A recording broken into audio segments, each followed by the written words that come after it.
Their work will be remembered as one of the greatest moments of this planet. Mr. Scout. I know you're still weighing whether to return to Lumen. But the mark I've come to know is happy. Hello, is anyone there? Is the board on? It's Marquez from Macro...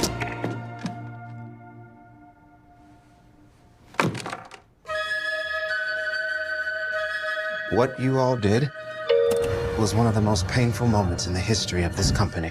What the hell? But the four of you have become known as the face of Severance reform. Okay, so we're not in trouble? I don't think so. Milchick said we're famous. All of us equally, or one of us is like the star? Now, if you feel that you can't go on. So what the hell did you guys see up there? It's not our world up there. And your life is filled with much confusion. My Audi's wife died a few years ago. Except the woman is Miss Casey. So what are you gonna do? I gotta get her out of here. Mark, your Annie said she's alive. This is obscene. I just want to be sure. And your world around is coming down. Why did you do this? What is this all about? Do you know something about Gemma?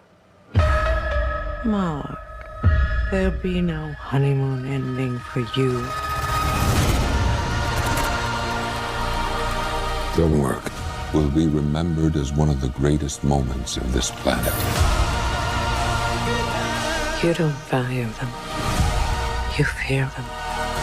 We fear no one. I'm tightening the leash. If we let this happen to Miss Casey, who's gonna step up when it happens to us? Now. Goodbye, Marquez. Wait!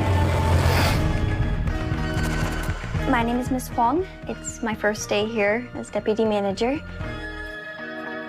Mark W. Why are you a child? Because of when I was born. And the whole beginning of this Lumen process was because we decided to look for something different. And my wife saw an ad in a circular. So we went down to their showroom and we took a look at the product and we're totally blown away. Super helpful, not aggressive, not pushy, very knowledgeable. They were clean, they were respectful, they weren't, I don't know, without being derogatory to some trades, these were the people you'd want to have. They were just very easy to deal with, nice guys. And so we went through the process and they took the measurements. They had the lasers and the measuring tapes and they measured everything like to the millimeter. Everything was perfect. I had a 3D drawing that they produced, what they said they were going to do. They did. There's no issues. Everything is perfect. There's no issues. They said, well, if there's any problem, I've not had to call nobody about anything. It's just been perfect. There's been no issues at all. Totally would recommend, well, I don't know, can I say his name? That guy, I'm telling you, he's never not called me back within minutes of me either sending him a text or leaving him a voicemail. He's followed up with me, I don't know, 2-3 times after, because I guess I'm maybe an advocate, but I'm telling you, that was all done by Lumen.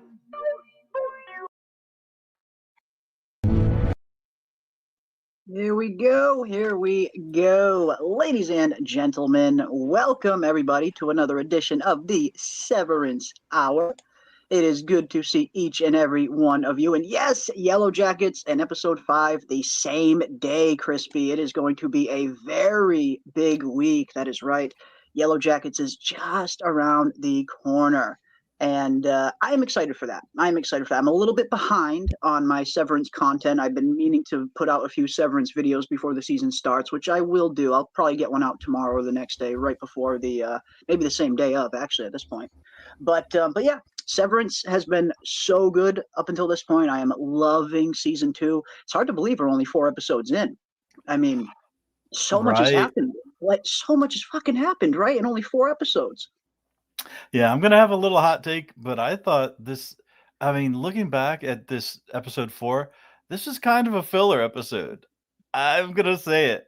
I thought it felt, because the thing is, the one thing that Severance does so well, it's so trippy and so atmospheric. And I kind of joked about how every episode I watch it and I'm like, you finish it and you go, aha, and then you don't know I don't know what I'm saying aha about. I feel like I discovered something, but I didn't. I think that was what kind of happened in this episode because I was Interesting. Wait a minute, Interesting. Yeah. It did seem like it was a side quest storyline apart from the main storyline, in a sense. I mean, it's going to have some lasting ramifications on the main storyline based on, the revelation of Helly and Helena, the loss of freaking Irving, for crying out loud. But yeah, it did have that kind of side quest feeling. And like I was saying last week, it didn't even feel like an episode of Severance. It kind of felt like I was watching a mini feature film, like a short feature film. It didn't really feel like an episode of television, I guess. Yeah, it's very trippy, but I mean, it was world building. It definitely had value as world building. All that the Kira stuff and the Dieter stuff, certainly very strange. But it was like, wait, they made twins of all the innies to like guide them, and a lot of strangeness. Yeah. But yeah, no, and I mean, I don't want to be, I got to be real. I can't, because I was really, totally cool. yeah, Totally cool. I thought about it. It's like, how can I be, like it, because I am a fan. I'm a fan of the show. I've been a fan of, I was a fan of season 1 also, but I just have to call it, sometimes it took me a minute to put my finger on it though. Cause I was like, it felt like, some crazy stuff happened. And I mean, the stuff, it was so dramatic with Irving. I mean, Irving was on point. He was so suspicious of Helena the whole way through.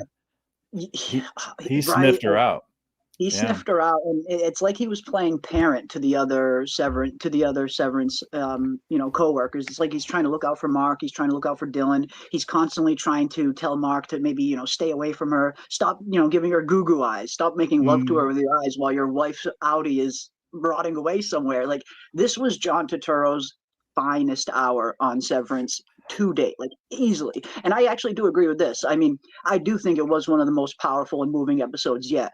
Like, John Turturro is always a great actor. Like, he brings it in every scene that he's in. But in this episode, it was like a step above. It was like one of those performances that you only see once in a great while. Like Patty Considine in season 1, episode 8. Like Scott McCord in season 3, episode 4, when he's finally reuniting with his father. Every once in a while, you have these really good performances that are just so powerful from some of these actors. And John Turturro had that in spades in this episode. He was so good. He had such a good commanding presence. And you felt it. Like, you felt what he was feeling at the end of the episode. Oh God! Bring her, Mr. Milchick. Make her bring her back, or what? Like, I'm gonna kill her, Mr. Milchick. I'm gonna kill her. Wow, that was. I mean, it was. Yeah, that was an amazing scene. Absolutely. It was so weird though. And who was it that just said that? Something about how. Johnny J said if episode 3 didn't end on such a cliffhanger, because that's what it left us with. It was like, we were primed to be wondering, how is Mark going to conceal his that the severance had been reversed, the reintegration. Didn't even touch on that basically till didn't even touch on it. It's like it didn't even happen. Yeah, till the mid-sex scene, till the pillow talk with Helena.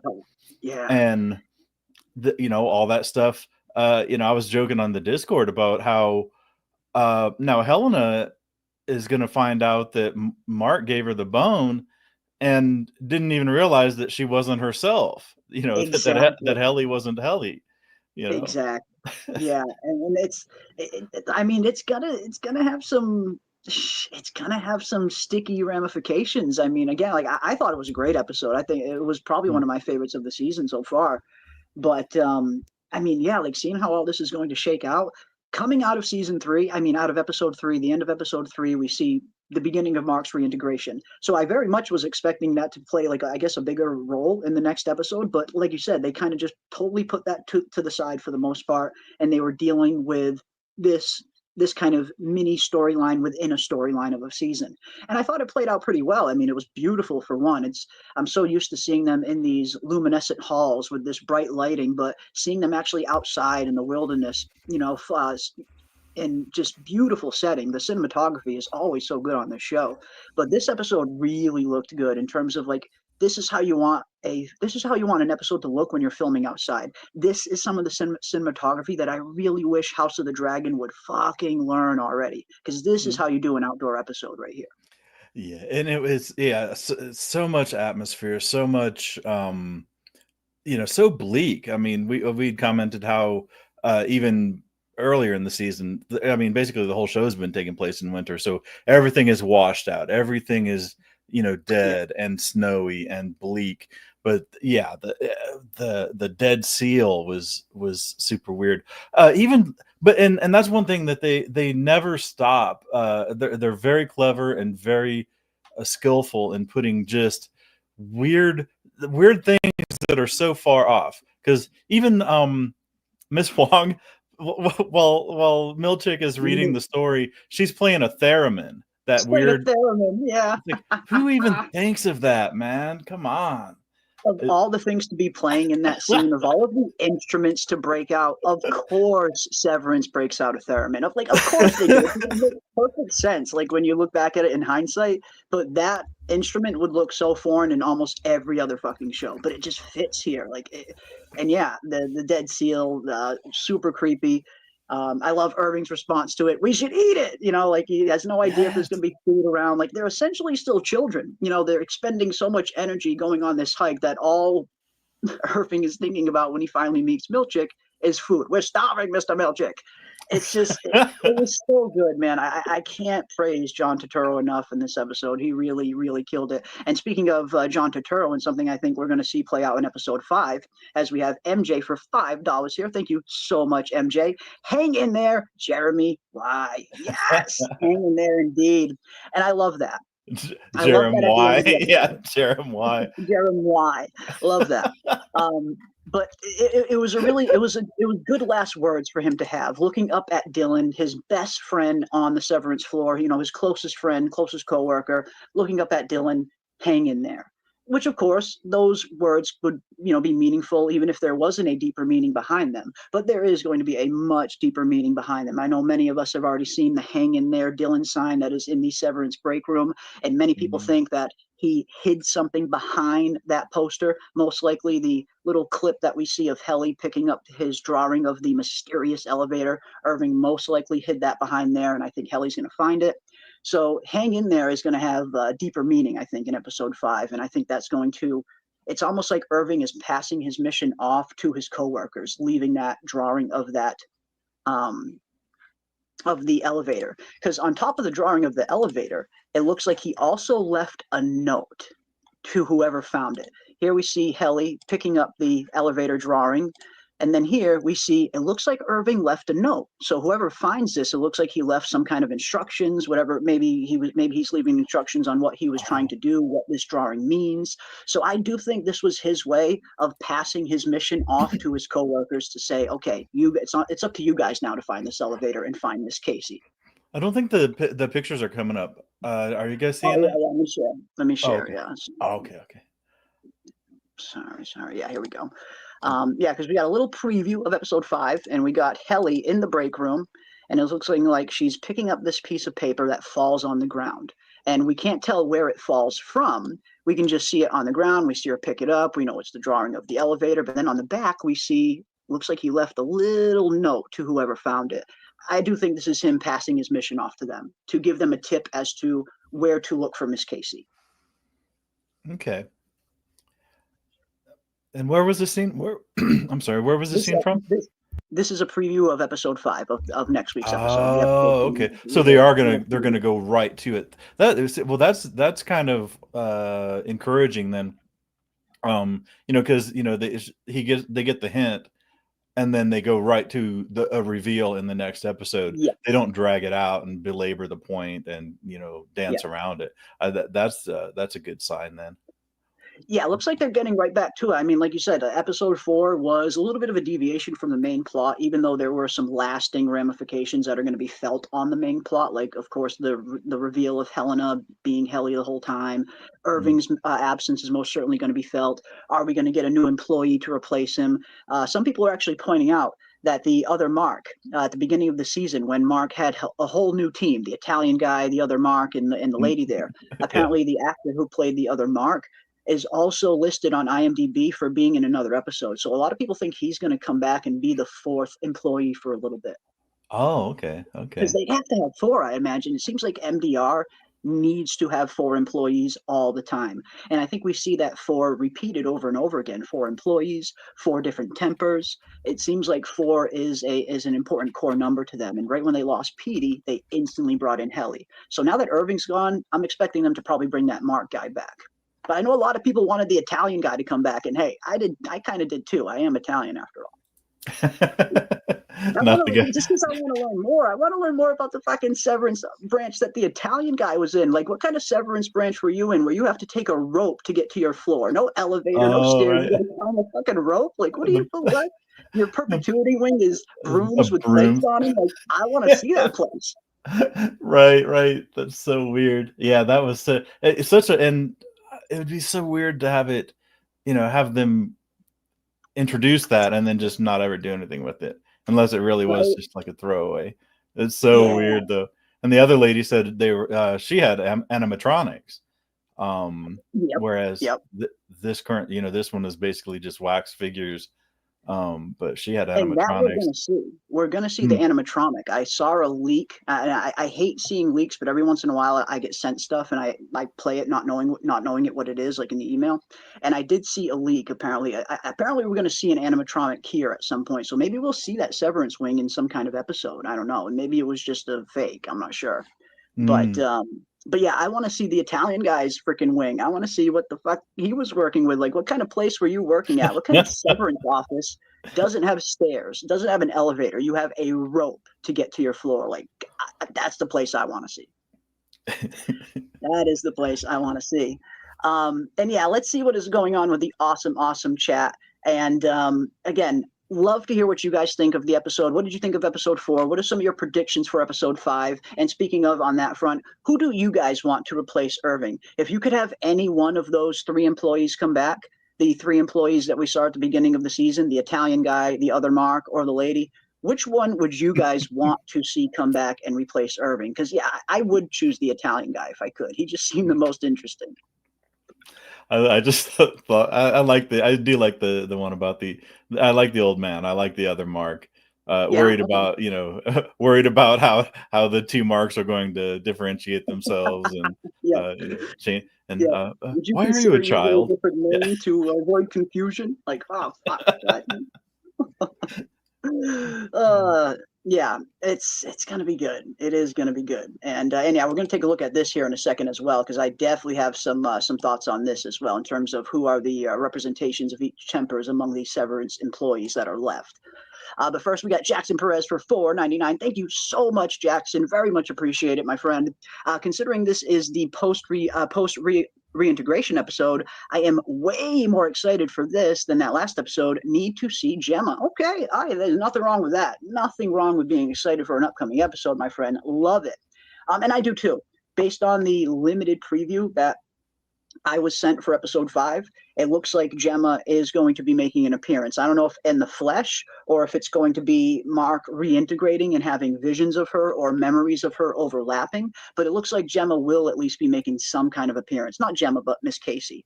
And it's going to be interesting to see how that all plays out. I feel like Helena pretending to be Helly really just threw a giant monkey wrench in the gears of how this is all going to play out. And I think it's going to get very, very messy. Hearts are going to get broken here. There's no way everybody's going to go away from this happy in terms of Helly, Innie Mark, Outie Mark, and Gemma. There's no way all four of them are going to walk away from this happy. It's going to be bad for some of them, unfortunately. But yeah, thank you so much, Jackson, for the $4.99. And yeah, I am 100% in agreement. I cannot wait for this next episode. And like you said, Ravener, it's nice to know, just based on the limited preview, that they are getting right back into it. They're getting right into the game. They're getting right back into the plot. And we're going to see this thing advance. Again, it's kind of hard to believe we've seen all of this stuff happen so far in only 4 episodes. Like, feels like we've gotten way more than 4 episodes worth of content. And I saw people comparing that to From in terms of people just being a lot more satisfied with this kind of pacing. And I can understand that. It's totally understandable. But yeah, should be an interesting one. Yeah, and I mean, I said the same thing about From, you know, when they put in episodes where not a whole lot happened. But the thing is, I mean, this one, it really felt like stuff did happen. But when you look at the end of the, you know, when you take the whole episode in the sum, really what we got was, they went on the excursion and then Irving's gone. But the overarching plot and anything else, I'm still kind of like curious now. And I mean, I'm sure that the Innies will be wondering, you know, what was Helena thinking? Why, if they were so dead set on getting Cold Harbor finished, and, you know, Mark and the full team was so integral to that being completed, why do this at all? Unless it was 100%, like we were talking about Helena having been somewhat sequestered as being like the heir apparent to the Lumon thing, unless she really just did it on her own initiative. I think so. Just to experience that stuff with Mark, the emotional stuff, which is crazy because, you know, it's such a bureaucracy, you know, even though it's, you know, hierarchical and cultish. I mean, it's so weird that she's able to do that. Like, nobody on the board, nobody above her would, tell her, you can't do this. Yeah. It does kind of go against everything Lumon stands for. No, like in terms of like Lumon and the kind of employees that they want to cultivate and that they want to craft, they want their employees to think of work and nothing but work. There's a reason there's no windows on the Severance floor. They don't even want their Innies seeing the outside world because they don't want them longing for something that they can't have and distracting them from work. So them going on this excursion, all of it really kind of goes against everything that Lumon stands for in terms of what they're trying to build in a perfect employee. So that does kind of lead me to believe that this was maybe Helena just kind of orchestrating this whole thing just to get close to Mark outside of the office, which is so devious. Like, she's so devious. What the fuck? Right. And so impulsive. I mean, it certainly, I mean, almost everything about Lumon is about repressing yourself. That is not, I mean, it's very, very impulsive. And then the tallest waterfall in the world, you're viewing the tallest waterfall in the world. Like, come on. There's the tallest waterfall in the world. And it's like, of course he can say that because they'll never fucking know the difference. They'll never see another waterfall. It's all these little things that Lumon does to kind of cultivate the perfect image that they want their employees to see. And again, you know, just bringing them on this excursion in the first place, it does kind of go against all of that. Their kind of core principles and what they want in an employee. But it was a fun episode. I'm glad they did it. I know it was a very hard shoot. Like, this episode was so tough for them to shoot. Where they were shooting, they couldn't disturb anything. Anywhere where they were filming, pretty much they couldn't even touch the trees. So in order to get their filming equipment on location to the base camp and to that little camp that they all sleep at, they literally had to build ramps that were taller than all of the canopies of the trees so they could bring all of their equipment over the tree line because they couldn't disturb anything or they wouldn't have had permission to film there. So this was a very, very tough film for them. It took them a month to film this episode alone. Oh wow! See, I didn't get any of that backstory. So that's interesting. That is pretty wild. I remember something very similar with Lord of the Rings. They had to like pull out all the sod, I think, and keep the sod alive in, because they needed to build roads to build one of the sets, and they had to build greenhouses to keep the sod alive for the whole time that they shot, and then put it all back exactly. But I'd never even heard of such a thing, building a ramp taller than the tree canopy just to bring Crazy, stuff right? in. Yeah. It's a crazy amount of work. It really is. And usually when you look at filming for television episodes, most episodes on average take a week to 2 weeks to film. And yeah, this one episode alone took more than a month, and that just tells you the kind of undertaking they went under to achieve it. And I think the end result was worth their efforts. They really created a very striking piece of cinematography and filmmaking in that episode. Again, it didn't feel like an episode of television. It did feel a little bit more like a small feature film, like a small movie inside Severance. Is kind of how I felt. It's kind of how it felt when I was watching it. But man, man, oh man, oh man. Yeah, let's see what you guys are saying a little bit. Dorn explosion causing Mark and Gemma to move to Kier. Long game move by Lumen or fun coincidence? Ooh, interesting. Yeah. I want to learn. I do. It was nice to get a little bit of a backstory on Kier. I mean, I know it's been up for debate as to how legit that fourth appendix is, and there's even debate as to whether or not Dieter was even real, even a real brother, or just a part of Kier that he was trying to sever off of himself, a weakness that he was trying to kill. I think it plays out a little bit better if he was a real brother, because in that sense, it's almost like him and his brother were the very first representation of a severed individual, twins, two halves of a whole kind of thing. So I think it would be better narratively if Dieter was real, but I also can totally understand where people are coming from, where they think Dieter was just a figment of his imagination. So it was interesting. They left some things ambiguous. It's hard to take, at face value everything we learned in the fourth appendix, all this backstory on Kier, some of the stories that we hear, which is kind of dark. You very kind of brother versus brother in the end, which it did kind of sound like it kind of ended with Kier killing his brother, maybe. But yeah, it was nice to get a little bit more of a backstory on Kier. And you're starting to wonder, you're starting to realize at least why this guy is so maniacal, why this guy was so messed up. Not only was he, having a disadvantage right from birth with being a product of incest and having genetic deformities that he had to live with that were very limiting for him, but then you add something like this on there, it's like you can totally see why this guy turned into freaking Victor Frankenstein. Like, he's a dark dude, and you can totally see why. He had a very dark childhood. But yeah, really good episode. I enjoyed it. I couldn't tell if Milchick was lying or that universe is just weird. Yeah, I mean, Milchick, and I can't hand it enough to Avery Tillman. He really is just killing it in this role of Mr. Milchick. In terms of just pure acting performance, I think obviously John Turturro shined in this episode, but usually on most episodes, Milchick is my favorite actor on the show. He might not be my favorite character, but he's definitely my favorite actor on the show, just in terms of what a really good performance he puts on. And yeah, when he's telling that story, you couldn't really tell if he's believing it and if this is a real story. He goes from so cheerful, talking about, oh, me and my brother will live as paupers for the rest of our days in the forest, to his eye popped out of his head and pus came down his head. Like, he just goes from one extreme to another so fast, and he moves between emotions so effortlessly. He really is a really good actor. I hope I start seeing this guy in more stuff.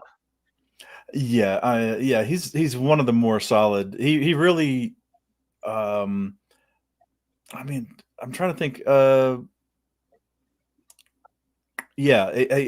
He's such a consistent thread through the entire, like, every episode. He's always like consistently good quality. So, no matter what, he, and it was so funny when when he had Miss Huang throw the marshmallows in the fire. Marshmallows are for team players. And marshmallows are for team players, Dylan. he had that look of just fury, though, that Helena was laughing, or that supposedly Helly was laughing at the story, and Mark going along with it, trying to make light of that serious that serious story of Dieter. I got the impression. I mean, I believe that Dieter was an actual, real, and physical person, I not think like that fits better. yeah. And oddly enough, the thing that for me was that they called it like the Dieter Egan National Forest, Forest. National That's Forest. right. Yeah. Yeah. So Why name a forest off of figment of your imagination? You know, if he wasn't real, that's a good point. yeah, but I mean, he truly. I mean, Milchick, as Irving said, he really is a mountebank, which is a scammer That's or something. everything that Yeah, a Mountebank says. shyster. Yeah, it's somebody who Oh man, intends to deceive you. They throw in a 50-cent word every episode now. right? They I'm digging do. it. I do like it. I do like it. I mean, anytime a show throws something out that I have to look up what the word means, that's very rare for me because I watch a ton of television. So yeah, I do like that. I like what Severance said. Again, the writing's great. The writing's always so good, especially the dialogue that they choose to use per episode. Like it's always really freaking good. Copious Um, luxury meats. Copious luxury meats. He's so good, man. He really is so good. Every time he's on screen, I love his scenes. I do like his scenes the most. Again, he might not be my favorite character, but I do like watching him perform the most, I guess, if that makes sense. But yeah, let's see what you guys are saying. What are you guys saying? Did you guys like Milkshake? I think this was Milkshake's idea, and that's possible too. I mean, there is a possibility it could have been Milkshake's idea. I think that's also a possibility. I do kind of like the idea that it was Helena that kind of orchestrated all of it just to get close to Mark, because it does seem like Helena, as devious and deceptive and nasty as she is, and what she did was, it did seem like she was telling the truth when she was in the tent with Mark. Now, she offers up some information that she really had no reason to offer up at all. If this is really Helena and not Helly, Helena has no reason to say to Mark in that moment, I didn't like who I was on the outside. It almost seemed like that was genuinely coming right from Helena. Like she doesn't really like her life. Like she saw that little glimpse of Helly and Mark kissing on the surveillance room floor of the severed floor of the surveillance room. And it's almost like she saw that and became envious, almost like she wanted that for herself. So I do kind of like the idea that she orchestrated this whole thing just to get close to Mark. Mark must be really special. Yeah, he must be. It seems like he's very special to the whole company, for sure. For sure. Helena set this up to take Mark's any virginity non-consensually gross, and that is another thing. I mean, it does kind of offer up a question of consent for severed employees, and just like where is that line, and is a line crossed? And I do think she crossed the line because she did in one fell swoop kind of take consent away from Helly, Outie Mark, and even Any Mark, because Any Mark thought he was sleeping with Helly. If he knew that was Helena, he never would have done that. So it's a nasty bit. It is a nasty bit. You can definitely right. You can definitely understand that for sure. Just like Wonder Woman 1984. when Wonder Woman slept with the guy that her boyfriend was implanted into this random dude, and without his consent. Yeah, that's true. It's very strange, and there's, I mean, you do the well, if it was a man doing it to a woman, would it be different? It would be certainly perceived different.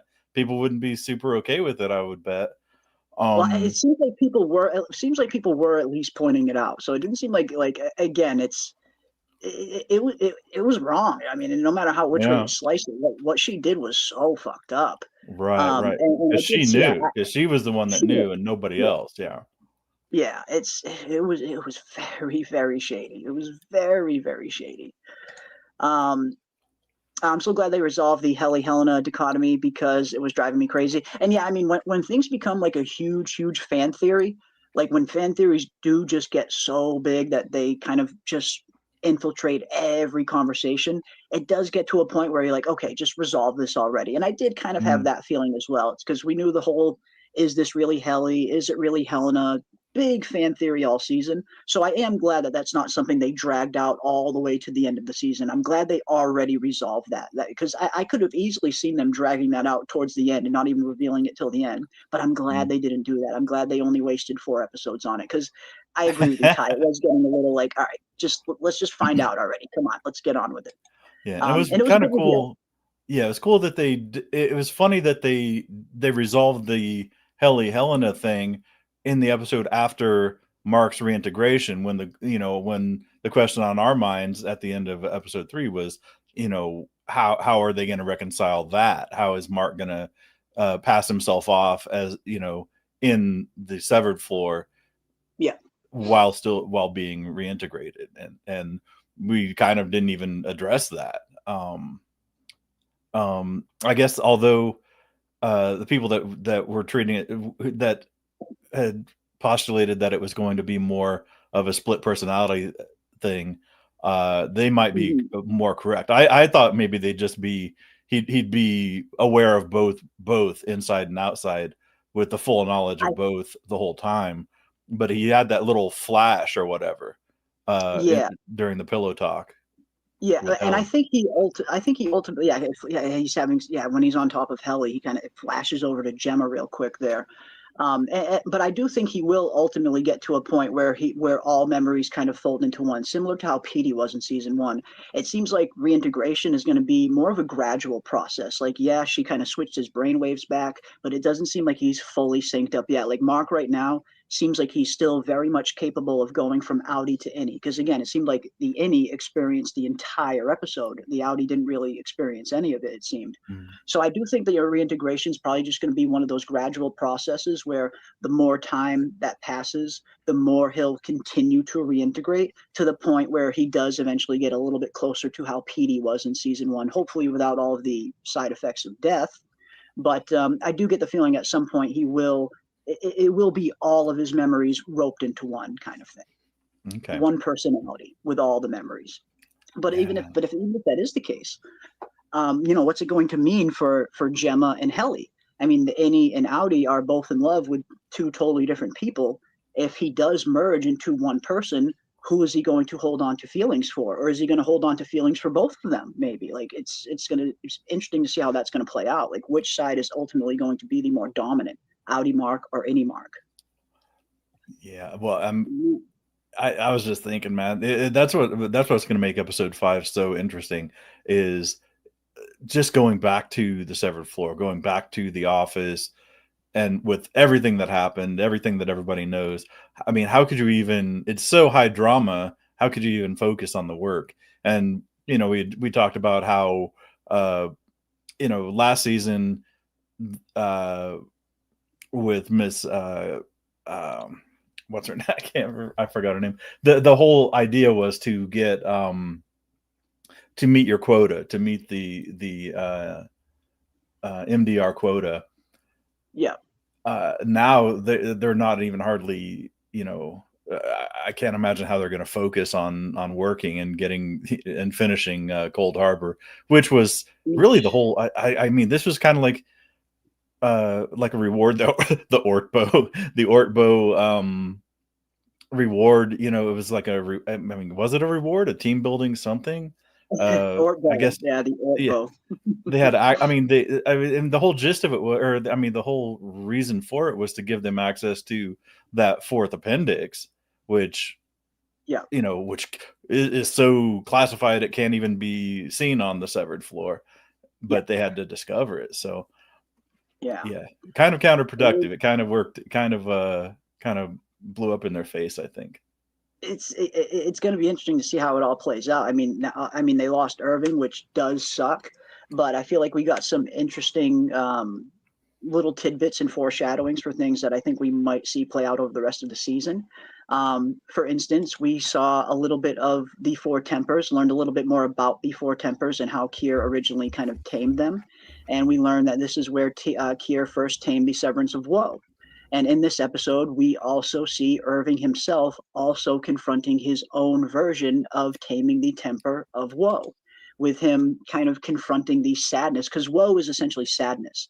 And in this whole vision here was basically Irving confronting the sadness of losing Burr. And because we know Irving has been in this state of sadness for a very long time. We saw him wanting to kind of just give everything up at the beginning of the season. Dylan stops him from essentially killing himself because he just wanted the pain to end.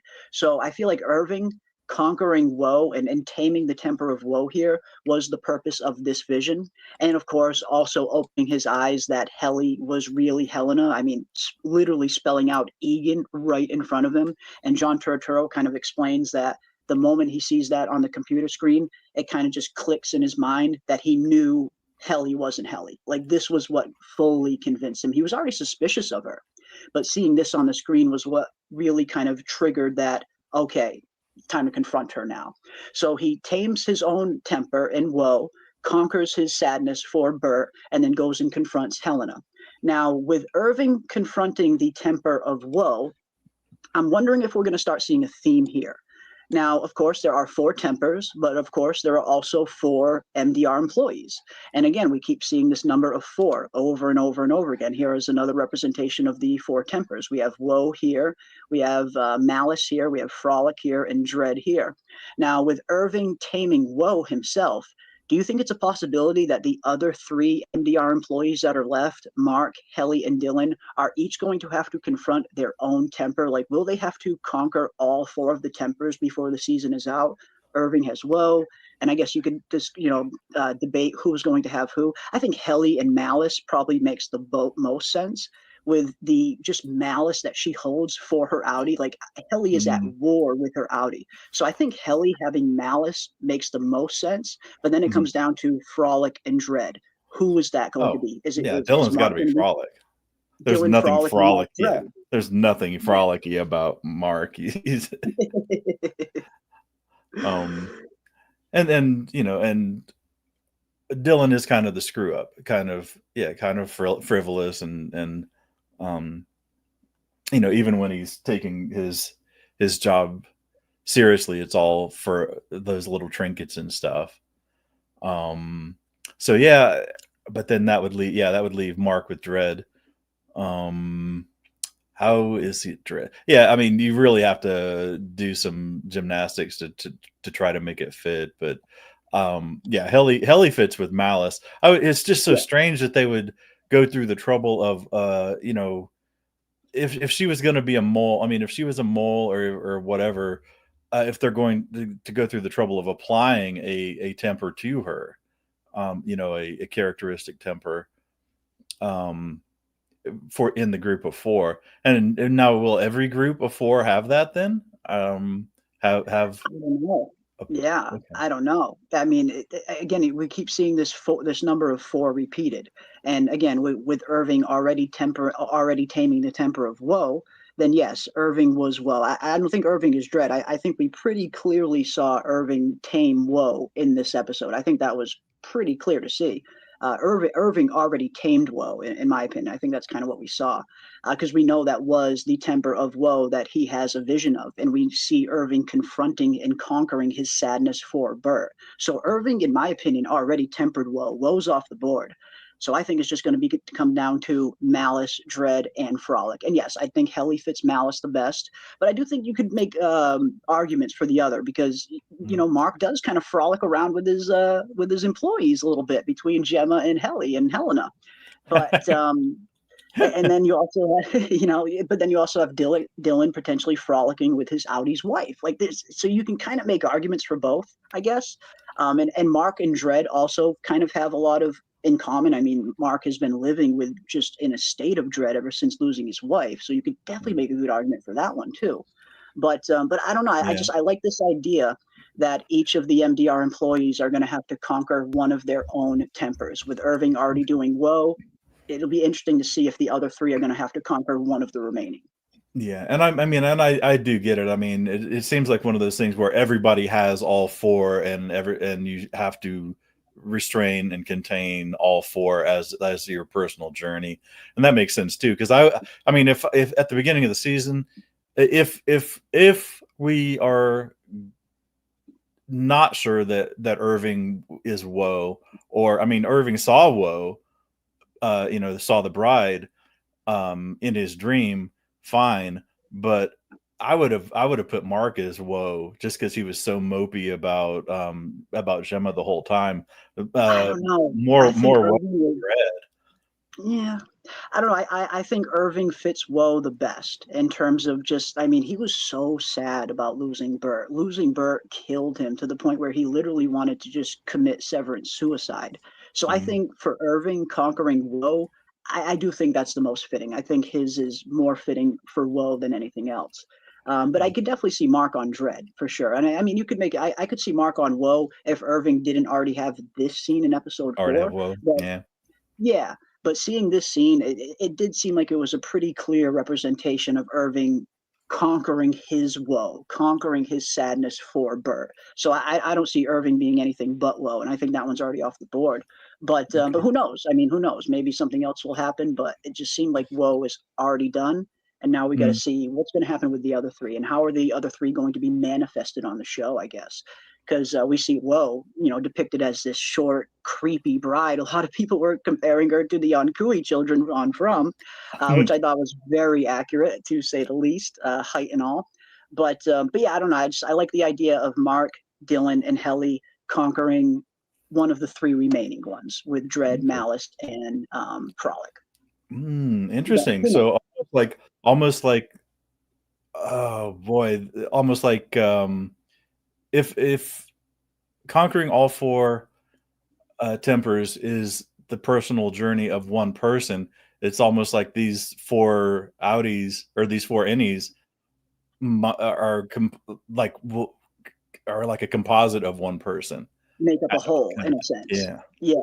Like one working unit. And I think that's why they always want to constantly have 4 employees. Like as soon as one leaves, we see it get replaced. And I imagine we might see that happen again here now that Irving's gone. And what a sacrifice from Irving. You know what I mean? Again, just knowing, I mean, he knew what the outcome was going to be. He knew what was going to happen. He knew that by confronting Helly, by confronting Helena, by exposing her like this, he knew damn well it was going to end with him getting turned off. Like this was his suicide run, his kamikaze run, in a sense, his sacrifice, in a sense. And again, I think he played it incredibly well and incredibly brave. A lot of people were wondering, did Irving naturally reintegrate because he was so different in this episode from the Irving that we know?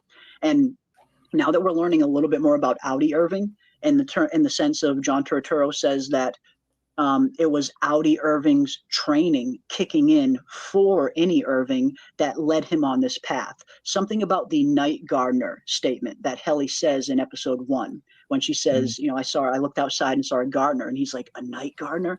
Apparently, John Turturro played it in a sense where it was that one line that kept sticking in Irving's head over and over and over again. And that is ultimately what led him to suspect Helly was not telling the truth. And when John Turturro talks about it, he says that was Irving's Audi's training kicking in, his training just kicking in over to his Innie. So I guess the only question is, what kind of training does Audi Irving have to be able to do something like this? Like, does he have military training? Does he have some kind of expertise in espionage or something like this? A lot of people think he's already in the rebellion, maybe, but I think Audi Irving is, I think we're going to find out anyway that Audi Irving's a badass.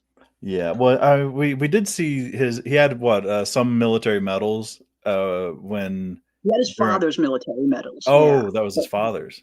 Yeah, but I wouldn't be surprised if he served too. If his father served, I wouldn't be surprised if he did too. Okay. But that's what I want to find out. What kind of training was he referring to? And it's almost like that was kind of a bit of a spoiler. I was kind of surprised he even said that, because that was something that hasn't been revealed on the show yet. He's saying this in an interview, that his Audi's training kicked into his Innie, and that's what made him suspicious of Helly, and that's what put him on the trail. And it did seem like a little bit of a spoiler, because we haven't really learned anything about Irving's Audi yet. But I get the feeling we're going to start to learn a little bit more about him. Innie Irving is gone now, at least for the time being. I don't think we've seen the end of Innie Irving. I guess that's a question I would love to ask you guys in the chat, and you as well, Ravener. Do you guys really think that we have seen the last of Innie Irving? Is Innie Irving really gone for good? Or do you think there's a slight possibility that Innie Irving might get brought back at some point? Do you think we'll ever see him again? Dude, man, when they got rid of Christopher Walken, when they got rid of Bert, I was in denial that they would cast somebody like Christopher Walken, and then than remove him from the show. And then here we have, have Irving being removed. I mean, if they do, if they bring him back, if Mark does his power play like he did before, says, I'm not going to do, he won't say Cold Harbor, but I'm not going to do the job if I don't have my full crew back. Milchick made it, permanent and irrevocable removal. This will be the second time that Milchick fires somebody or terminates somebody and gets his action undone. So, unless they're really going to go down that path where Milchick is, gets frustrated with being undermined twice in a row with something as severe as a termination. I don't know, man.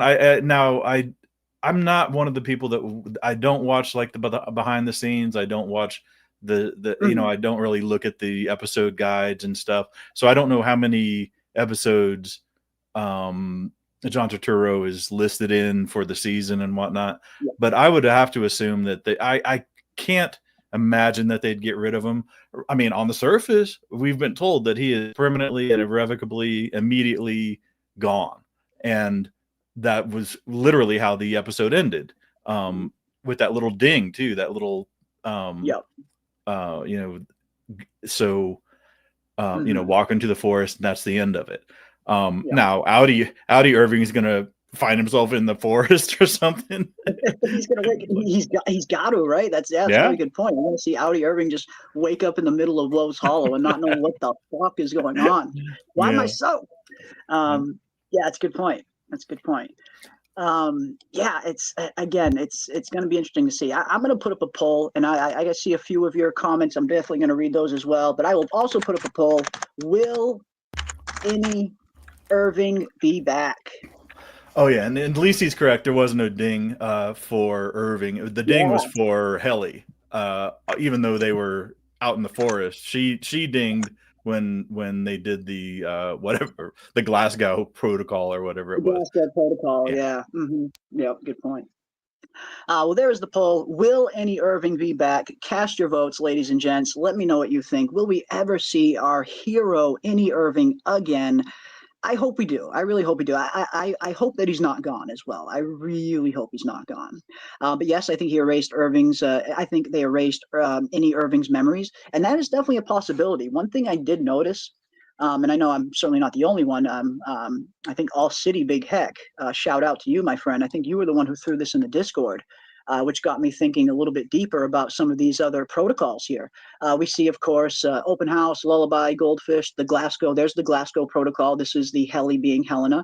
Freeze Frame, Elephant, Clean Slate, Branch Transfer. Clean Slate definitely sounds an awful lot like the ability to wipe an innie's memories. So could that potentially be possible? Could they maybe use something like this Clean Slate protocol on Innie Irving, and maybe he is really gone for good? Because we do hear Milchick say it will be like all record of you will never have existed. It'll be like you have never existed on this earth. Everything's going to get wiped, and it seemed like it was definitive, or at least they were trying to portray it as it was a definitive ending for him. But I don't know. I guess it's going to be interesting to see. Did they use something like Clean Slate on him and just take his memories, maybe? Yeah, and all of those have some kind of significance. Elephant never forgets. Freeze Frames, stops time. Goldfish famously have the short memory, so maybe it's like only short-term memory. Maybe you only get a small amount of memory. I don't know about Lullaby.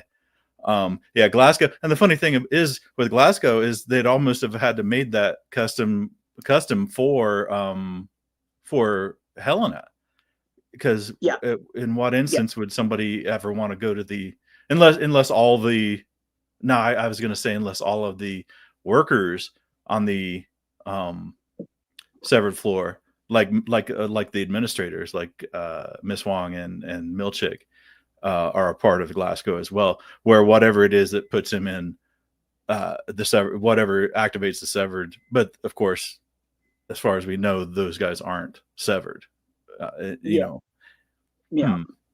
Yeah, it's tough to know. And even this is a really good question from Jason Guy Smiley. This is actually a really good question. If they were truly outside, why would they remove a Glasgow block versus just enabling the OTC? Because again, they could have just enabled OTC while they were on the outside, and that would have switched them from outie to innie. But they specifically have this Glasgow block protocol for Helena in that sense. And I have heard a lot of people wondering if the whole outdoor excursion was never outdoors at all, that it was all just one giant simulation. And I think that's definitely potentially possible at the very least. I know it's a popular theory a lot of people have been talking about, that they don't even think, some people think they didn't even go outside at all, that it was all just a simulated event, a virtual reality kind of thing.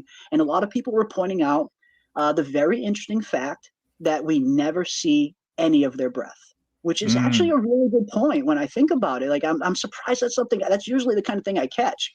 But I went back and watched, and yeah, I mean, just about every time you see them talking, you never see their breath, which is a very telltale sign of a warm body outside in cold weather like that. So again, very good, good eyes on the fandom for pointing that out and putting forth a pretty interesting theory that maybe it was all virtual reality.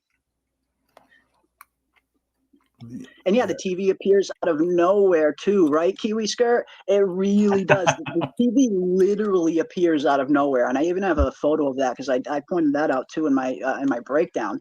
It's literally just appears out of nowhere. 1 minute we see Mark and all of the Sevies on the cliff top, and right here we have no TV whatsoever. Literally no TV in sight. Literally 1 frame later, boom, the TV's there. It just fucking appears. So again, I think it's an interesting theory at the very least to at least consider that maybe this was some kind of VR. Maybe this was some kind of simulated reality. Maybe they did never leave Lumen. I don't know. I mean, it would make sense. I mean, like all the shadow people are still in their office attire, and these guys are dressed like Nanak of the North. So yeah, I don't know. Mark has that weird, the shadow Mark has that weird. His elbows are kind of like out in that weird posture. Helly's too, like you see Helly's with the bent neck, and I saw some people attributing that to Helly's attempted suicide when she tries to hang herself, and I thought, that's interesting. Maybe, I mean, it could just be coincidence, but maybe it is a thematic thing that they're doing with Helly, kind of tilting her head to the side to indicate that. But yeah, they look like these weird, gaunt, not quite accurate representations of the severed crew, and I don't think these are clones or robots or anything like that. And I pointed this out in my video. I get the feeling these things were made right there on the Severance floor, right there at Optics and Design. We know Optics and Design, all they do is 3D print things all day. So I could totally see them 3D printing a very limited kind of copy. I mean, it probably doesn't have any intelligence or anything like that. It probably just forms a very simple function of standing and pointing. So I could totally see these things being printed right on the Severance floor, right at Optics and Design, maybe. Yeah, so strange though. Yeah, and even when they were all lined up together at the top of the waterfall, they looked weird too. Something even in silhouette or from a distance, they looked weird. Super weird. They looked off. Right? Yeah, something about it. Yeah. They just did not look right. Like even like Dylan's looked nothing like him. Like nothing. Like here's Dylan's. Look at Dylan's. Looks nothing like him. It looks literally nothing like him. It's almost like they got a completely different actor. Like that looks nothing like Dylan. So it's like, yeah, they're these. I think it is a completely different actor, right? I think it is. I mean, yeah, it looks like completely different. Not even remotely the same person. I mean, I would say Dylan's even a little fatter than that. And I love Dylan. I don't want to fat shame. I would never fat shame. Right. But yeah, they don't even look like their counterparts. I mean, you could, from a distance, you can see that they have a resemblance. But when you get up close, yeah, they look nothing like their counterparts. So I don't know. Who knows where these things came from? Could they have been printed on the Severance room floor, or could there maybe be something to the whole VR? Because if this was a virtual reality, if this was a simulated event, it would be so easy to just plop something like this into it with just a simple computer algorithm. If you have a simulation this advanced, you can throw anything you want in there. So yeah, it's an interesting theory that maybe they didn't go outside at all. Maybe it all was a simulated event. Maybe it's possible. Yeah. I mean, I kind of thought about that, and somebody mentioned it in the chat also. But I mean, I don't care what kind of clothing you're wearing. If you go to sleep and outside like that, I don't see like Irving. I don't see how Irving stayed alive over overnight outside of Right? his tent, Yeah. just on Yeah. the side of Sleeping the outside brook or whatever. on a rock like that, on a cold ass rock, like he's lucky he didn't freeze to death. Like he probably should have. Yeah. Probably should have. Yeah, I don't know. I don't know. And of course, we got the massive foreshadowing of Irving eventually confronting Helena and going so far as to, waterboard her over and over and over again. And again, it did seem like this was a totally different Irving. So I do understand, people were talking about him naturally reintegrating. I don't think he naturally reintegrated. I think the way John Turturro explains it probably just makes sense that Innie Irving was just experiencing Audie Irving's training. But here we see massive foreshadowing for this scene for Irving dunking Helly in the water over and over again when we see the pineapple scene. Where's the pineapple scene? Let me get to the pineapple scene. We got a very interesting foreshadowing for this. And it was pretty interesting to say the least. When we watched the first orientation video at the beginning of the season, the one that Keanu Reeves narrated, we see them bobbing for pineapples. And what do we see here? We see Helly bobbing for pineapples underwater, and who's right behind her? Fucking Irving. Fucking Irving. Like they totally foreshadowed this moment of Helly being pushed underwater, and they even were clever enough to use the exact same camera angle. That's why I know this is no coincidence. Like this was deliberately put in there as a little interesting wink and a nod, a foreshadowing after the fact. Seeing this Irving right behind her, same exact freaking camera angle. Like they were totally foreshadowing this moment. Yeah. That is a good callback. Wow. Crazy. So crazy. And this is what's good about Severance. Sometimes when you watch things, you look back and you realize, holy shit, there was foreshadowing for this that we didn't even know to look for. And even the little scene that Helena, that Helly switched from Helly to Gemma when Mark was with her in the tent, and we see her face kind of swap from Helly to Helena. Kind of, we see the reintegration glitching a little bit. That was also a wink and a nod to the season 2 intro. If you look at the season 2 intro, there's this one little graphic of the mysterious hallway. The weird, mysterious hallway that Irving keeps drawing. We see this one little glimpse of a camera angle going down that hallway as the elevator door is closing. And inside the elevator, you see Helly and Gemma flashing back and forth, back and forth, back and forth, one to the other. It glitches exactly like it does here. So you do see, in hindsight, you see these small little foreshadowings, or at least winks and nods that they throw in intros and stuff like that for later scenes. And it's things that you just never notice until after the fact because it's such a small detail. But they totally had a representation of this happening in the intro. And again, next time you guys watch an episode, watch the season 2 intro. You'll see that one graphic of the kind of camera angle just going right down that mysterious hallway, and you'll see exactly this happening. Gemma and Helly just flashing back and forth, back and forth. So yeah, there's I like the foreshadowing after the fact kind of thing. It's a clever little filming tool, I guess you could say. But what can you say about Irving in this episode? The guy was just such an MVP. I love this scene here when he's like, "I'm gonna kill her, Mr. Milchick. I'm gonna kill her." And when Helena finally does break character and she says, "Just do it, Seth," he's like, "Yes, do it, Seth." The way he says Seth had me fucking dying. Like, it was such a good performance. Do it, Seth. Yeah. Because I mean, we knew from last episode that Dylan didn't know, who's Seth. They don't even know what Mr. Milchick's first name is. Do it, Seth. Do it, Seth. That's so good, man. So good.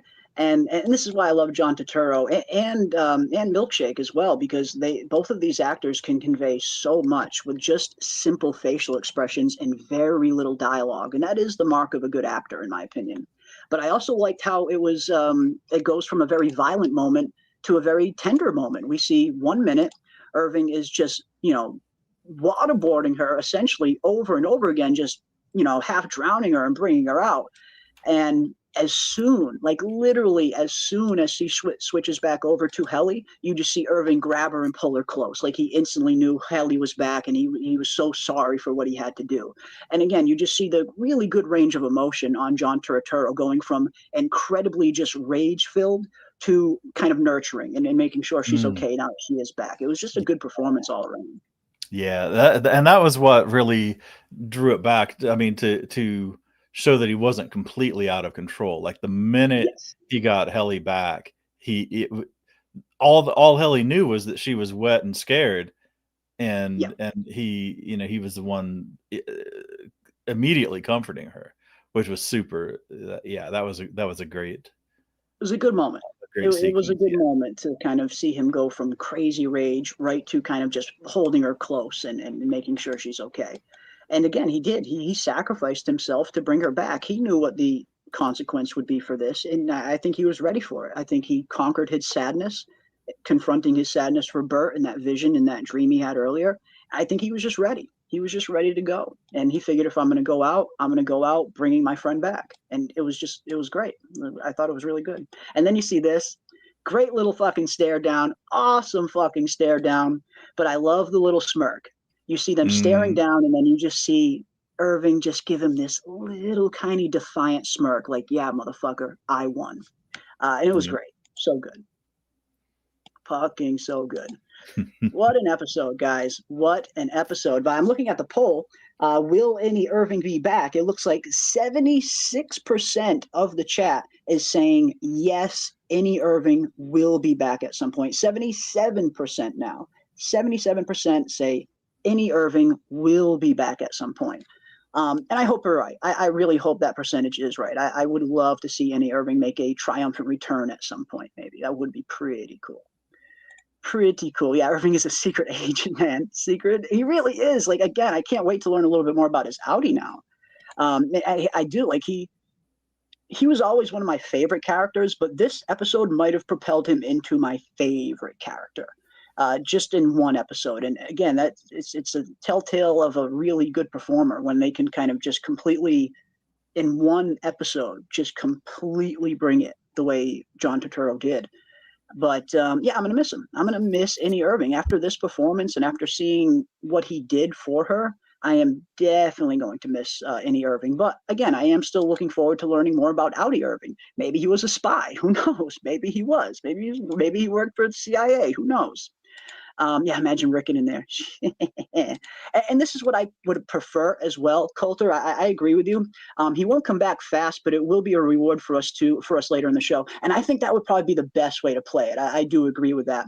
I mean, you bring him back too quick, it just cheapens his sacrifice, really. Like, he really did sacrifice himself to bring Helly back. So if you bring Irving back just a few episodes later, I do feel like it cheapens his sacrifice a little bit. But if you bring him back like in another season, that could very much be a good reward for later on in the show. I do agree, for sure. For sure. Let's see what else we got. Y'all think when you get to know Outside Irving, y'all are going to be obsessed, though? I kind of think you already did. Right? We kind of already did a little bit, again, with even with, the actor himself kind of crediting his Audi's training for why he was so different in this episode. Yeah, it's almost like we already got a small taste of Audi Irving. And again, I do think he's going to be a freaking badass, for sure. I think he's going to be a badass. But yeah, who knows? Yeah, maybe he's already, a lot of people think he's already reintegrating. Maybe, who knows? But yeah, definitely going to miss him, for sure. Definitely going to miss him. But looking ahead to episode 5 now, again, it looks like we have an interesting episode 5 that is coming up. We have a very limited preview of it, but I will play it right here, and we can take a quick look and talk a little bit about it. Here is the very limited preview for episode 5 of Severance, entitled Trojan's Horse.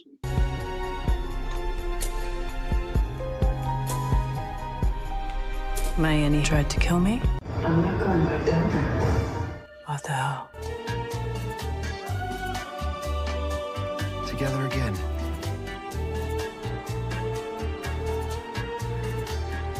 Thank you for your attendance and your participation.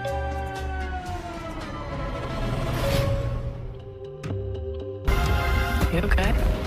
This is real. Trust me.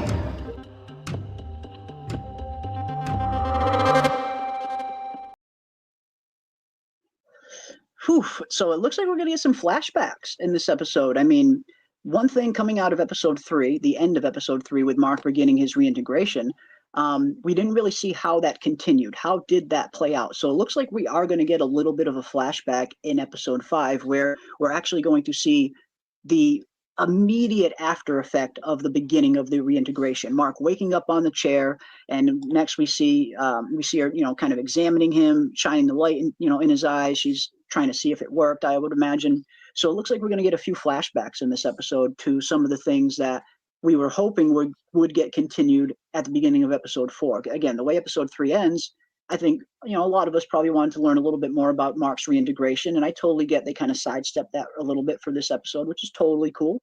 But it looks like they're returning to it now in episode 5, where we're going to get that flashback and see how exactly Mark first reacts to the beginning of his reintegration. And I don't know how he's going to react. I don't know. No. We have Helly. Sorry, go ahead. Oh no, it's like I got nothing, man. I'm firmly in wait and see mode on episode 5. But at least we do. I mean, and most of the time, I mean, and this was all the way through and all the way through most of the shows that we watch. When I see the previews for the next episode, really all I'm getting is who's in it and what the settings are going to be. So at least we do know that they're back indoors, though. So that's something. Yeah. It is something. And yes, the outfits in episode 4 were definitely the best yet. They looked so fresh. And even, Milkshake and Mini Milkshake. She was straight up Mini Milkshake in this episode. She had the same outfit of Milkshake. So you had Milkshake, you had Mini Milkshake, and you had the MDR team all looking fresh. Very good wardrobes for that episode. 100% agree. We got King's Ransom for $1.99. Thank you so much, King's Ransom. Ragabi will integrate Irving. Now, that's also an interesting possibility. That's an interesting possibility as well, where he, now that this has happened, I imagine once Audi Irving does wake up and, Milkshake kind of probably fills him in on what happened, could Audi Irving potentially want to be reintegrated so he can learn what really happened for himself? So I could see that being an interesting storyline, maybe, where Irving might seek reintegration. That's an interesting one, King's Ransom. What do you think about that? You think Irving might seek some reintegration? Audi Irving? Ooh, I'm wondering about how he'd go about doing it, though. Yeah. Unless he's already in the rebellion. Yeah, which is entirely possible because he had a lot of stuff mapped out. A lot of the severed employees were already mapped out. So, that's kind of, I wouldn't bet against it. I think it's a possibility, at least. It's an interesting theory. I think it's definitely an interesting theory, to say the least. King's Ransom, maybe we'll see some of that. Maybe we will see some of that. Which of the 3 replacements from episode 1 would you pick to bring back? We were actually talking about this a little bit earlier, and the chat was a little bit split from Mark, from the old Mark and the Italian guy. For me, I mean, maybe it's just because I am Italian, but for me, I would bring back the Italian guy. Maybe not just because of that.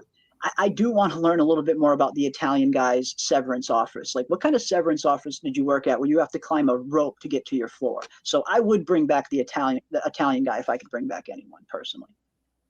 But yeah, who knows? Who knows?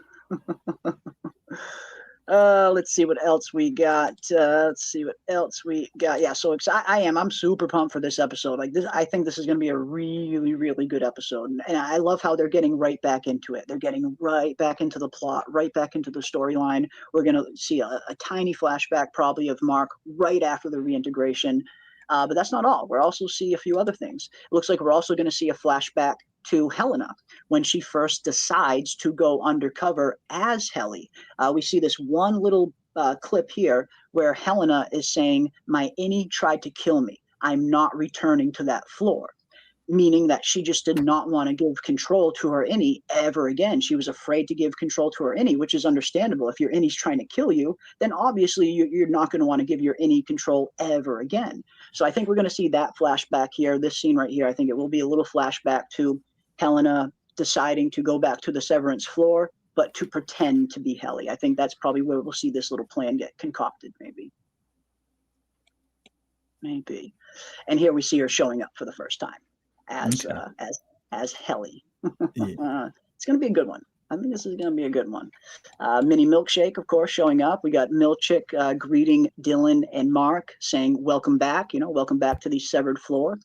And again, it's going to be interesting to see how this plays out. It looks like it's just going to be the three of them when they first return, but will they eventually fill that fourth slot and bring a fourth employee? I do think they might. Again, the IMDb that everybody was talking about in terms of the actor who plays the older Mark at the beginning of the season still being credited for more episodes, maybe that does indicate that he will be a replacement at some point. Who knows? Okay. Who knows? And I buried the lead too. I totally forgot to mention. For those of you guys who wanted Severance watch parties, Friday I'm going to be doing. If you don't have Apple TV or aren't able to, or in one way or another, or just want to watch it with a bunch of us, Friday night at 9 p.m. Eastern, in our Discord, we'll be finishing out the Severance season, starting this Friday with episode 5. So awesome. I forgot to mention it. I don't know if I don't know. I don't know. Did you mention it on Saturday? I didn't know. I didn't see the thing. I totally forgot. And then when I opened the Discord the next day, I saw that it was already scheduled. So I thought, oh, nice. And it looks like a few people already are interested in it. And yeah, we'll definitely, we'll definitely signal boost that. But yes, I mean, we've had a few people asking for Severance watch parties this season. We usually do watch parties for shows that we cover. Severance has kind of been the first one we haven't really done any yet for. But we had quite a few requests. So we figured, all right, people want some Severance watch parties. That's what we'll do. So yeah, this Friday, anybody who isn't an Apple Plus subscriber, or as Ravener said, even if you want to just hang out and watch it with the group, this Friday we will be doing our pregame show that we always do at 8 p.m. Eastern, an hour before the episode drops. And then at 9 p.m. Eastern, we will be hopping into the Discord and doing a Severance watch party. Of course, everybody is welcome to join. Our pre-show's on Thursday. Our pre-show's on Thursday. Before, the next one. Yeah. Because I have to. It'll be an encore. It'll be an encore. Yeah. That'll be fun. But yeah, it's again, it looks like episode 5 is going to be good, and this is the one thing that kind of is going to be tough. I think looks like we're going to get a little memorial of sorts for Irving's innie in this next episode, and this was another thing that John Turturro mentioned in an interview before the season started. Obviously, this scene was in the season 2 trailer. It was a scene that jumped out to a lot of people, seeing this likeness of Irving carved out of a watermelon. And John Turturro says, I don't know what happens in that scene because I wasn't there for that scene. And as soon as he said that, I thought, whoa, wait a minute. Why is there a watermelon of his likeness and he's not in the scene? When I first saw this, I thought, is this some kind of perk that he won for doing a good job? We know that Lumon likes to award them with some interesting perks. So I thought maybe this was a perk at first. But then to hear John Turturro say that he wasn't present for the filming of this scene, that got me very worried right at the beginning, where I was worried that maybe Irving was going to get killed off at some point. And again, it looks like that was the case. But it looks like we're going to have some kind of memorial service for Irving in the next episode, or at least the coworkers are going to have a little memorial in his honor in a with a watermelon shaped, with an Irving shaped watermelon. Fuck me. Fuck me. What a show. What a show. And also going forward, this is actually an interesting storyline. Again, will Dylan love his Audi's wife? That's a very interesting point. And I know that's a plot line that a lot of people have been wondering, like, is that going to happen at some point? We know that Dylan is having these meetings with his Audi's wife, and it seems like, the first meeting went pretty well. So, yeah, I mean, I definitely think we're going to see any Dylan and his Audi's wife start to pursue something. I at this point, I think it's all but assured, and I think that's going to cause some problems. I think it's going to kind of pull Dylan into two different directions in terms of, do I stay loyal to the company so I can keep getting this perk, or am I loyal to my coworkers? And even the actor talked a little bit about that, saying that this relationship could present some problems for his coworkers down the line. So yeah, I think we're going to see Annie Irving and his Audi's wife start to get a little bit closer, and I think it's going to make things complicated among the coworkers. Yeah, well, I'm going back to the Melon Irv, which, I mean, the one thing that Milchick specifically said is that there'll be no valediction, catered or otherwise, meaning like no celebration of his existence or his it's not like it basically a fancy way of saying we're not having a retirement party. So yeah, we're going to acknowledge it. Yeah. Mm-hmm. Yeah, so it's interesting to see this now. Why? I mean, does he have a change of heart? Does his humanity kind of win out a little bit, and he gives these employees a farewell for Irving? I don't know. I don't know. But no, that is a good point, because he did say they were going to just erase all trace of him, like he never existed. So this is the opposite of that. You're doing a memorial to him. That's the exact opposite. So yeah, that'll be interesting. That'll be interesting. Will this be an Irving kind of memorial thing? What will it be? I don't know, but I am ready for it. And yes, in terms of Dylan, definitely think Dylan and his Audi are going to start getting a little bit close. We also got Salt for $20. Thank you so much, Salt. Hey, guys, I completely forgot we watch dang near all the same shows. Sorry I haven't been here. It's still firmly at the beginning and end of my days, LOL. Well, that is so awesome of you, Salt. And yeah, I mean, you're always a welcome addition. You always got some great takes. And I'm glad that you are here diving into Severance with the rest of us, my friend. So thank you. Thank you so much for the 20. That is very, very generous of you. Absolutely. Very much appreciated. Yeah, good to see you. Good to see you. Absolutely. Yeah. I mean, yeah, Salt was with this all the way through from yeesh. Yeah. I love seeing the Frumley cross over to the Severance crew. That is always cool to see, for sure. And then again, we touched on this a little bit earlier, but it also looks like Irving hid the drawing of the mysterious elevator, and it looks like he did hide it potentially in the break room, maybe behind the hang in there poster of Dylan. Maybe that's why he was saying hang in there, a little wink and a nod to look behind the poster maybe. But looks like Helly is going to find the drawing of the elevator. And again, looks like Irving also left a little bit of a note on the back of it, maybe instructions, maybe telling them what this was, what he thinks it is, maybe tipping them off that this is where you can find, this may be a place to look for Miss Casey. I don't know. But it looks like Helly's going to find his drawing, and I imagine that's probably going to put Helly and Mark and maybe Dylan, maybe all three of them, or at the very least Helly and Mark, probably on the trail of finding this elevator, I think. Got to find this elevator. This elevator's been hyped up so fucking much. They got to show us.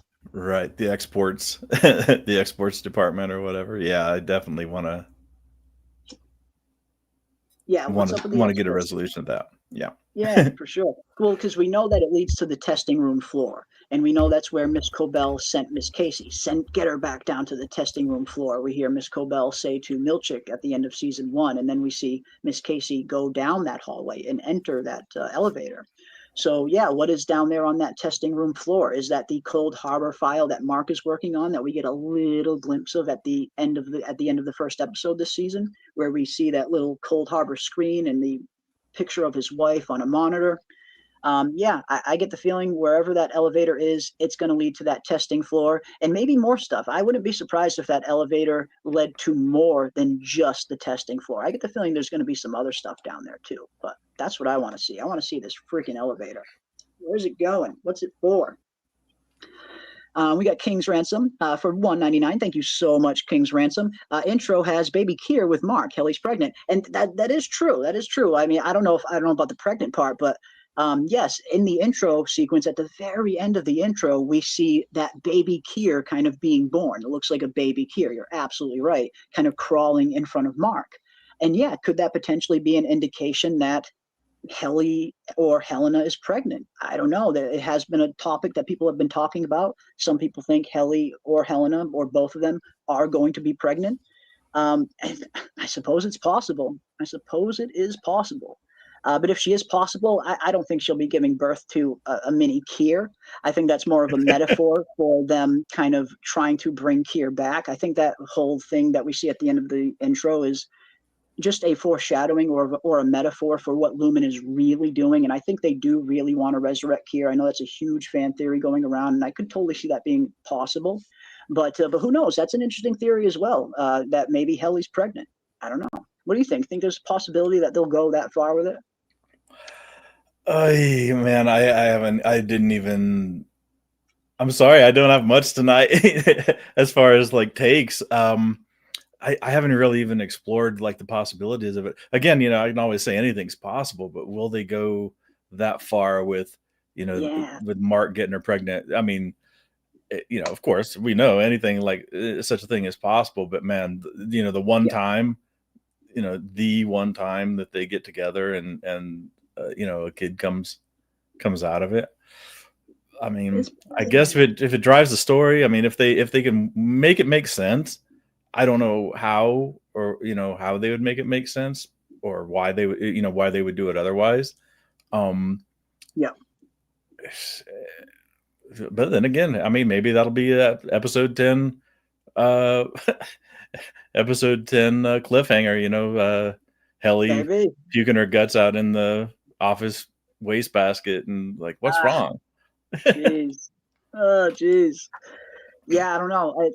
It is going to be interesting to see if they would take it that far. I mean, before watching episode 3 and episode 4, I would have probably said no. They probably won't go that far. But episode 4 did kind of change a lot of the show in terms of like how far the show is willing to go in some messy areas. Again, what Helena did was incredibly messy and incredibly deceptive to all parties involved. So for them to go that far, yeah, maybe they will go far enough for her to get pregnant. I'm not expecting it, but I think anything's possible on this show now. I do feel like it is possible.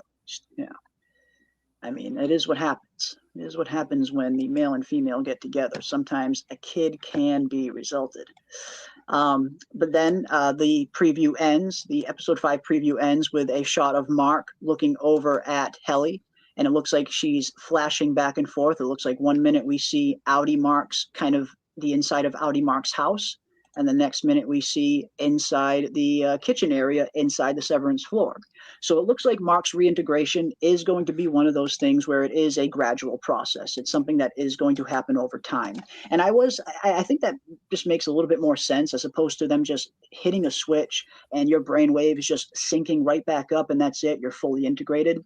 So I think it does make a little bit more sense for this to be more of a gradual process. Like the more time that goes by, the more he will continue to reintegrate and eventually just be similar to how Petey was in season 1, where he's remembering all of his innie and all of his Audi memories all at once. I think ultimately that's where Mark's going. Mm-hmm. But hopefully without the side effect of Petey dying. Hopefully that isn't the case. She did say that she got better at the process. Right. She's better at it now than when she did Petey. And she also said that Petey didn't follow the post-op procedure. Apparently, after she severed him or reintegrated him, she must have given him some kind of post-operation instructions. And she says that Petey did not follow them, and that led to his death as well. So with her being a little bit more experienced at it now, and if Mark follows the regimen he's supposed to follow, hopefully Mark will be all right and he will have a successful reintegration. But I got to say, it happened way sooner than I thought it would. I had a feeling Mark would reintegrate at some point. I was expecting it to probably be closer to the end of the season. But man, episode 3, they're already reintegrating Mark. Episode 4, they're already killing off a character, essentially. So it is pretty insane to see how much has happened in only 4 episodes. But we're on episode 5. Yeah. If anything can be said, they're not dragging out, the plot points or, things that we know have to happen, eventually anyway. They're not beating around the bush, really. Yeah. I like it. I like it. I like the pacing. I must say it is a very refreshing pacing. I don't mind the slower pacing on From. Like I really do generally like that mystery box style of storytelling, and that usually is a much slower plot. And sometimes it can get a little frustrating. I can totally understand, people having that feeling. But yeah, this is a nice little, it's a different refreshing pace to have a pace this fast, that it's not too fast where it's kind of crazy and they're just throwing a bunch of stuff at us at once, but it's a nice kind of steady pace where every episode something big seems to happen, every single episode. So yeah, I am loving the pacing of Severance season 2. They really are just, seems like they're just going for it this season, and I love that kind of idea, that kind of feeling in a season, especially your second season, coming off of season 1, which was so successful, and they had no idea how successful it was going to be. Ben Stiller literally thought this show was going to be a failure. He had no confidence in the show, and he straight up says it. He'll say it in interviews all the time. He didn't think this show was going to be popular at all, and it kind of surprised all of them when it turned into the huge hit that it did. So when you have that kind of expectations on you, yeah, you want to come out with a second season that is going to match that energy of that first season. And I think they're doing that. I think season 2 is just picking up right where season 1 left off and running with it. And I love the pacing so far. Really good stuff. Yeah, so far. And as you mentioned at the top of the hour, that, I mean, we're only 4 episodes in out of a 10. Yeah. So there's a long way to go. And I felt like season 1 kind of was even much slower burn even than season 2, but it was so satisfying with the payoff in the end. So I even if I felt like this was a filler episode essentially, a lot of things did get said, a lot of things did get done, but Mike, again, confidence sky high for how the rest of the season is going to play out. Definitely. I do have a ton of confidence for the rest of the season going forward. And yeah, I'm looking forward to seeing it. We got episode 5 coming up, and that is only going to be halfway through the season. We do have 10 episodes to look forward to in season 2, which is one more than the first season. So that's great. I love how they up the episode count instead of shortening it like all of these other shows have been doing lately. So yeah, we got still 6 more episodes, guys. 6 more episodes of Severance to look forward to. And looks like we are going to see a lot. Yeah, Ben Stiller cameo when? I wouldn't mind seeing a little Ben Stiller cameo. I mean, he does seem to be on set a ton of the time. He directs the majority of the episodes, so he could easily do a cameo if he wanted. Who knows? Yeah, who knows? Maybe we'll see a Ben Stiller cameo at some point. I haven't seen him in anything in years. It seems like he's been inactive for a long time and just been working behind the camera. But yes, this was an amazing episode, best yet. This was probably my funnest episode yet. I will agree with that. I had the most fun watching this episode just because it was so different. It was so kind of outside of the box from what we're used to seeing on Severance, where you're kind of in that corporate setting every day in that kind of bright luminescent light. But I liked this. It was a very nice change of pace to see the innies kind of get out there, see the outside world. If it really was the outside world, again, I know the simulation and VR theory is a big theory, which could be possible. But either way, the innies definitely at least feel like they experienced outside. So I like the change of pace.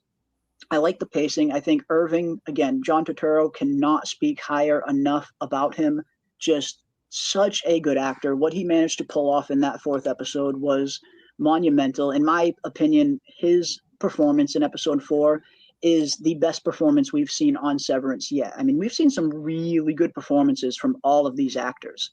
But I must say, I think John Turturro's performance in episode 4 was the best performance I've seen on the entire series yet. He just absolutely killed this episode. He carried this episode single-handedly. Yeah. And very strong. Yeah, very strong scenes. Yeah, for him. Indeed. And Milchick, always solid. Yeah. Yes. Milchick is always solid. He really is. Yeah, I love Zoolander. Zoolander is hilarious. I do actually like Zoolander. I've never seen the second one. I heard it's not as good, but the first Zoolander is pretty freaking funny. Yeah, John is a legend. Really, I mean, he really is. He's such a legend and a veteran in the game. He's been in so many films, so many shows. he really is one of the, top tier workers out there. You could totally understand how any cast would be very lucky to have him, working for them. He's one of the greats. He is one of the greats for sure. For sure. The URU and the appendix for is Zoolander. Oh, Jesus. I still haven't read the URU. Have you read the URU book yet? No, I haven't. I haven't read it yet. I have it. I need to listen to it. I'm going to too, because I hear it's pretty interesting, to say the least. But yeah, I'm gonna have to check out the URU, because if the appendix in URU are Zoolander, that's a pretty interesting plus equals kind of there. But yeah, I got to check out the URU. I've heard it's again interesting, to say the least. It's short and it's funny AF. Yeah, I hear it is pretty funny. I hear it's got some weird stuff, some strange stuff, some Rickon sex stuff, which is kind of weird. But I'm gonna check it out. I am gonna read it. I'm gonna listen to it, and we'll talk about it after I'm done reading it. Maybe we'll do a stream and talk a little bit about the URU. Yeah, he was at Rickon's party in the background. Yeah, Rickon. I do want to see more of Rickon. Rickon is a very interesting character. And yeah, just the name URU, the URU. Yeah, Rickon's a very interesting character, and I do want to see a little bit more from him. There's been some very interesting theories surrounding Rickon. They're definitely a little bit more of the tinfoily variety, but some people seem to think that Rickon is like, like an ultimate mastermind. The Wizard of Oz behind the curtains. There's a lot of interesting theories out there that make Rickon to be this godlike figure in the Severance world, just orchestrating everything while pretending to be a little bit of a dunce. And again, I don't think that's necessarily the case, but I think it's an interesting theory, if nothing else. No, I mean, just the dilemma that he had when he was trying to drop his book off on Mark's porch. He's like, dude, should I leave it leaned up against the wall, or should I leave it leaned up against the door? It's like, and it's so kind of sweet and endearing. Like, you can tell all Rickon wants is for Outie Mark to like him. Like, he just wants his brother-in-law to like him. That's really all he wants. And yeah, he's good. I want to see some more of Rickon for sure. Yeah. And it was really, I mean, that's real relatable too, because I mean, when people get up in their head, that stuff like that becomes important. Do I lean it up against the wall? That kind of thing. Yeah. It does become important, and it becomes a dilemma. Yeah, I want to see some more of Rickon, and I know we are. I know Rickon's going to be in some other episodes later on in the season, so we definitely have some more Rickon to look forward to. But there we have it, guys. Episode 5 is just around the corner now, just mere days away. And of course, we will also be doing a watch party for episode 5 on Friday night as well. So anybody who wants to come and watch it for a second time, or if you don't have Apple TV, we got you covered. We'll be doing a Severance watch party every Friday going forward for the rest of the second half of the season. Of course, everybody is welcome to join that. But here we are, folks. Episode 5, just around the corner. I cannot wait. I think we're going to pick up right where they left off. I think we're going to learn a little bit more about the reintegration. We're going to learn more about Helena, how she decided to become Helly. We're going to learn a little bit more, hopefully, about this very mysterious elevator. I'm really looking forward to this scene in particular, with Helly finding the drawing of the elevator. And who knows, maybe we will finally get our first glimpse of Miss Casey in this next episode. But until next time, guys, I want to thank you all for joining us on this fine evening. Ravener, any last final predictions for episode 5? I really don't, man. Like I said, I'm along for the ride. I enjoy the show immensely. I just want to see where they're taking us. And I mean, episode 5 is going to mark the halfway point of the season. So what are they going to do though? I mean, yeah, I'm along for the ride. Nice. And that's all I got, man. I'm enjoying the show. Yeah. I just, that's how I've been with Severance from season 1. I did binge watch it after the season was already completed. my first viewing of season 1, and so I didn't have a whole lot of suspense in between, like when I wanted to watch, when I wanted to continue, when I wanted to find out more, I was able to go right into it. But this one, man, from week to week, it's just like, so far I'm enjoying it a lot. So I just want to see, where they're going to take us. And it really seems like they've got a solid hand behind, guiding it. So let's bring it on. I'll of course I'll be with you for the pre-show on Thursday, and like you said, the watch party on Friday. But yeah, man, I mean, I may not even watch it Thursday night. I may save my first viewing of it for Friday night and watch it along with everybody else. At least for myself the first time, just to see, just to see how it goes. Hey, nothing wrong with that. Yeah. It's it definitely seems like we are going to continue this this very wild ride. That is for sure. We're going to see a very wild ride, and I look forward to seeing the next chapter of Severance this Thursday, 8 p.m. Eastern. Again, as Ravener said, we will be live for our pregame show an hour before the episode drops, and then at 9 p.m. Eastern, of course, we'll all dive in and watch it on our own time. And Saturday, of course, PM and I will be live, as always, diving into the episode. And then we'll be live again right here, same time next week on Tuesday, diving into episode 5 and previewing episode 6 by that point as well. So, again, big thank you to everybody for joining us this evening. I'm so grateful for all the support you guys have shown us for the Severance content. It's really started to take off lately. These last few videos have done really well, and I can't thank you all enough for that. I really, really appreciate it. And we will continue this wild and crazy ride and see where exactly it is going to lead to as we dive into more Severance. But until next time, stay safe out there, guys, in this crazy, crazy world. Watch out for those Audis and keep those tinfoil hats on, folks. And we will see you on the next one.